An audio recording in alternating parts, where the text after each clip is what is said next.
Salam, hörmətli izləyicilər.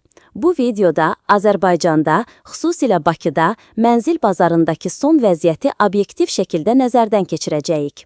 Azərbaycan Mərkəzi Bankının son maliyyə hesabatına görə 2026-cı il yanvarın 1-nə olan məlumata əsasən ölkədə mənzil qiymətləri ötən ilin eyni dövrü ilə müqayisədə 12,2% artıb.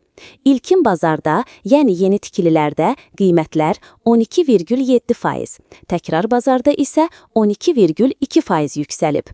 Rəsmi rəqəmlər artımın davam etdiyini göstərir, amma tempi müəyyən qədər yavaşlayıb.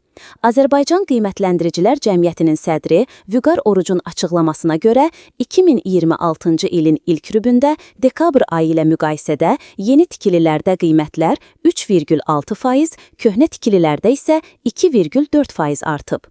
Aylıq artım tempi təxminən 1,5% civarındadır.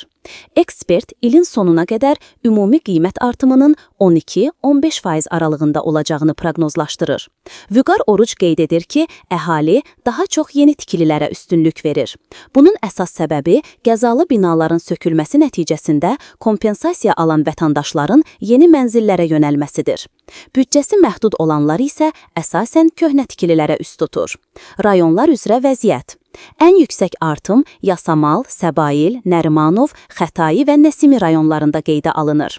Nizami, Binəqədi, Sabunçu və Suraxanı rayonlarında artım orta templə davam edir.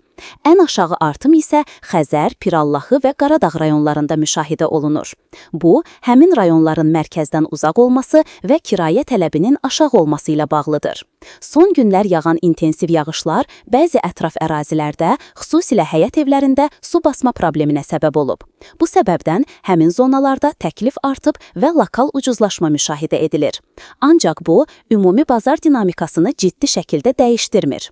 Ümumilikdə, daşınmaz əmlak bazarı alqı-satqı əməliyyatlarının sayında müəyyən azalma olsa da, hələ də əsas investisiya istiqamətlərindən biri olaraq qalır. Fors-major hallar, iri yaşayış komplekslərinin tikintisi və infrastruktur layihələri qiymətlərə əlavə təsir göstərə bilər.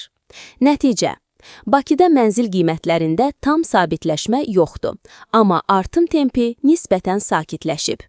Ev almaq istəyənlər rayon seçimində, su basma riskində və büdcədə diqqətli olmalıdır. Videonu bəyənməyi, abunə olmağı və rəy bölməsində öz fikirlərinizi yazmağı unutmayın. Hansı rayon haqqında daha ətraflı məlumat istəyirsiniz? Şərhlərdə yazın. Diqqətinizə görə təşəkkürlər. Görüşənədək.